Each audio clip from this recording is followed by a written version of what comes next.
Hello there, everybody. Just a quick update before we get into the videos. We are holding steady at 55% of the apprenticeship paid off. Thank you so much, everyone, for all of your support. And now on to your forecasts. Hello there, Cancer. Thank you so much for stopping by for your weekly tarot video forecast for the week of February 6th through the 12th. What we have coming up for you, Cancer, on Monday is the Nine of Swords. Now, the Nine of Swords is a card that talks about stress, talks about something getting to you, maybe even something that you're obsessing about. You can't stop thinking about it. This may be interfering with your sleep. So there's obviously something in your life that you really are wanting to go a certain way, or you're wanting it to happen or have happened a certain way, and it didn't, or you're not sure that it will. You're kind of waiting for the outcome. A lot of times when we're stressing over something like this, we really don't have any control over what the outcome is going to be. And so this is a problem because we don't have any way of influencing, or maybe only a slight influence on the situation. So the best advice when this card comes up is to find a way to really look at, okay, what can I do to influence the situation? Have I done that yet? If you haven't, go ahead, do that. Take care of that. And then if you have already, just let it go. You have to just be able to say, you know what, the universe has this now. The chips are going to fall where they may, and it's all working out for the best.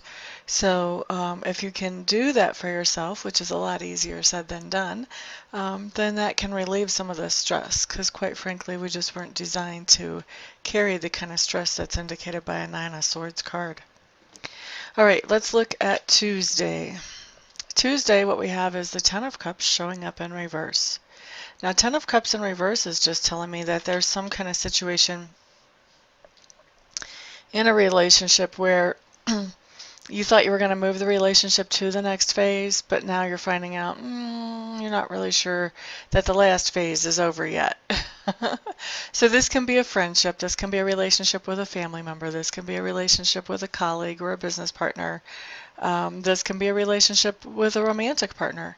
And this may be a point where, maybe you were thinking, I think it would be good for us to move in together. And now you're thinking, whoa, wait a second, time out.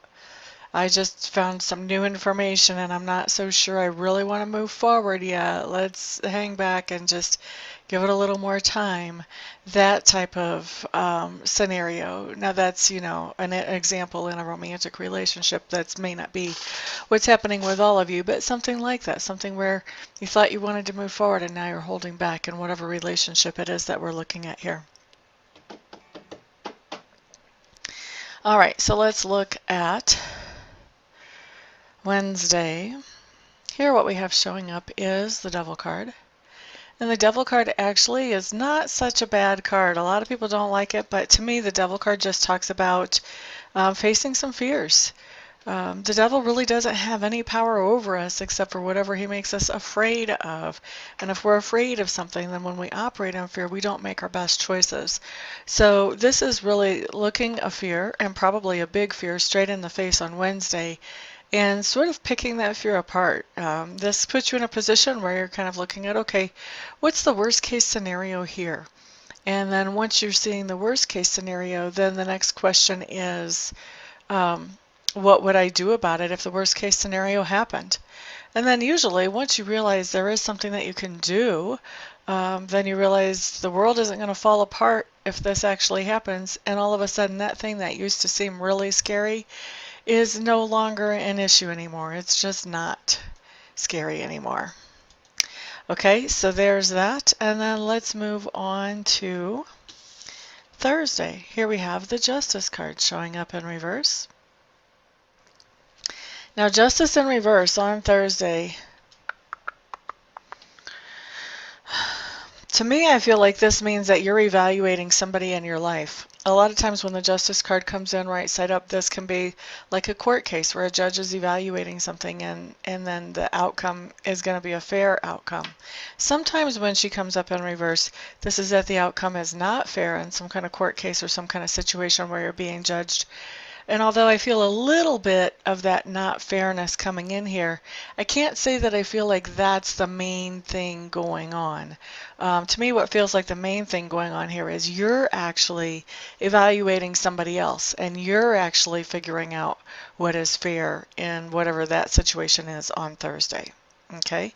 And then Friday, what we have showing up is the Four of Cups in reverse. What is that? That's a little piece of fluff. So we've got the Four of Cups showing up in reverse, and the Four of Cups in reverse is actually a good card. It says that you're avoiding a pity party. It would be really easy to feel sorry for yourself and play the martyr and just, oh, poor me on Friday, but instead you're focusing on the positive around you, and you're really kind of blowing off anything that's negative so that you can move forward in a positive way on Friday. So glad to see that for you. Then on Saturday, Nine of Cups showing up in reverse, excuse me, Nine of Coins, I should say, showing up in reverse.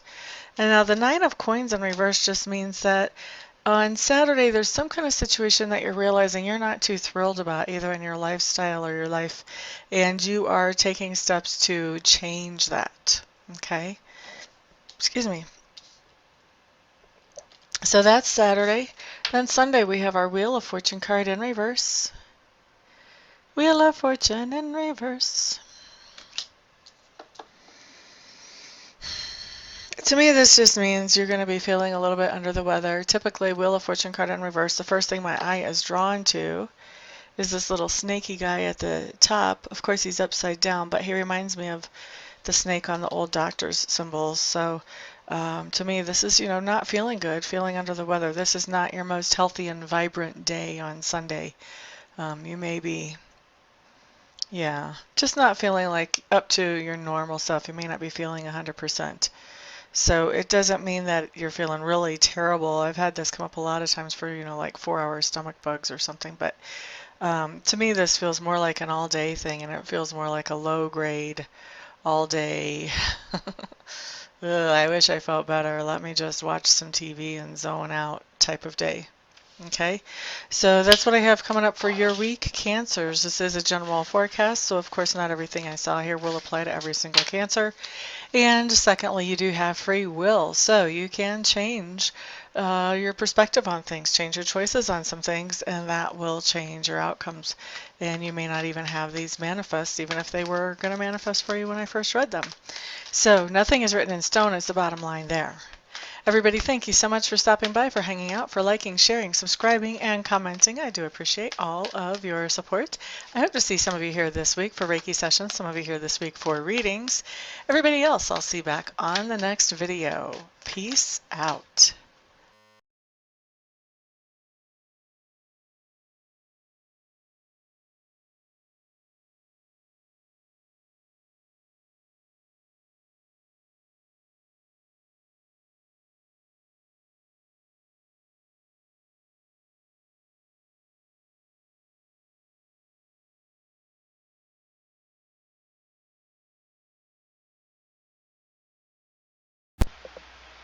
Hello everybody, this is Amista, and I am coming to you today with something completely different than what you've ever seen here before, completely different than what I ever thought I would do.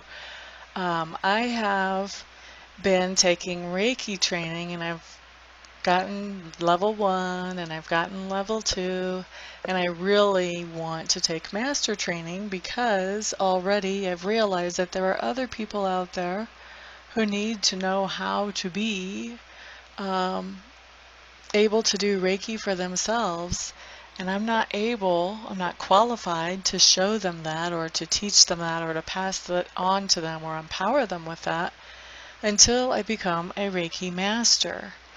And so I was looking into a Reiki Master program, and I meet all the qualifications as far as that goes. I've been accepted into the Master program, but the last little bit of money is what I need some help with, and I'm hoping that you guys will help me with that. I need to raise another $3,000 to get myself into the program, and so that's where you guys come in. what I'm doing is I am accepting very happily and very thankfully and very gratefully any donations that you may feel like you would want to give. If you don't want to, obviously, then don't.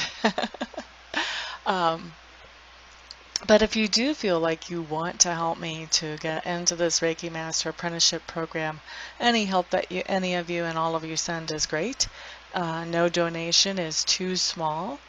Um, I just ask that they're over like 35 cents because I think PayPal will take 35 cents of whatever comes in as a fee for collecting payment. But anything other than over 35 cents is no donation is too small. So there's the corrected version of that. Um, and actually, I was looking I have over 7,000 subscribers. If every subscriber donated $1, I would be able to end this request. But so if you would like to donate, I would be extremely thankful. I would appreciate that a lot. Also, I want to do something for you in exchange for donating. So anybody who would donate at all, um, I would like to offer you 15 minutes of free Reiki distant healing.